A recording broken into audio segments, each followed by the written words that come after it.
এদিকে মিউনিক এখন ফরাসি আর ইতালিয়ানদের দখলে। চ্যাম্পিয়ন্স লিগের ফাইনালের শহরে জড়ো হয়েছে পিএসজি ও ইন্টারের সমর্থকরা। প্রথম শিরোপা উদযাপনের প্রস্তুতি নিচ্ছে প্যারিস, আর কুসংস্কারে ভর করে চতুর্থ শিরোপার সন্ধানে নেরাজ্জুরেরা।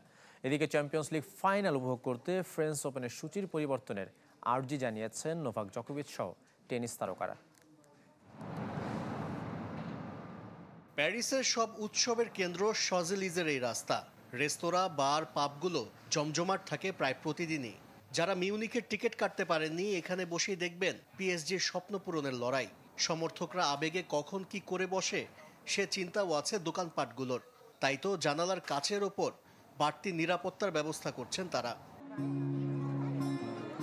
কারি কারি অর্থ খরচ করে একটি বারও চ্যাম্পিয়ন্স ট্রফি ছুঁয়ে দেখা হয়নি প্যারিসবাসীর। লুইস এনরিকের ট্যাকটিক্সে ভীষণ ভরসা তাদের। তাই তো আগে ভাগেই আইফেল টাওয়ারকে রাঙিয়ে রেখেছেন তারা।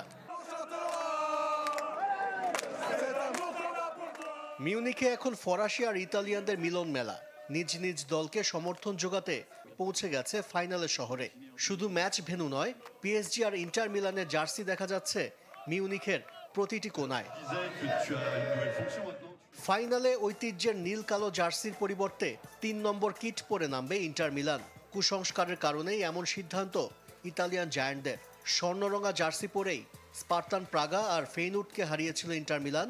তাই এই জার্সিটাকে সৌভাগ্যের প্রতীক হিসেবে দেখছে নেরাজ্জুরিরা। চ্যাম্পিয়ন্স লিগের উত্তাপ ঠেকেছে ফ্রেঞ্চ ওপেনেও। নোভাক জকোভিচ, কোকো গফ, মেডিসন কিসের মতো তারকারা সূচি পরিবর্তনের আর্জি জানিয়েছেন। তবে ব্রডকাস্টার আর দর্শকদের কথা চিন্তা করে তা গ্রহণ করেনি টুর্নামেন্ট কর্তৃপক্ষ। রাত পোহালেই জানা যাবে কার হাতে উঠবে ইউরোপ সেরার স্মারক। আর্থিক দিকটাও হেলাফেলা করার সুযোগ নেই। চ্যাম্পিয়ন দলের পকেটে যাবে 25 মিলিয়ন ইউরো, বাংলাদেশি টাকায় প্রায় 350 কোটি টাকা। আশিক রুদ্র, চ্যানেল 24।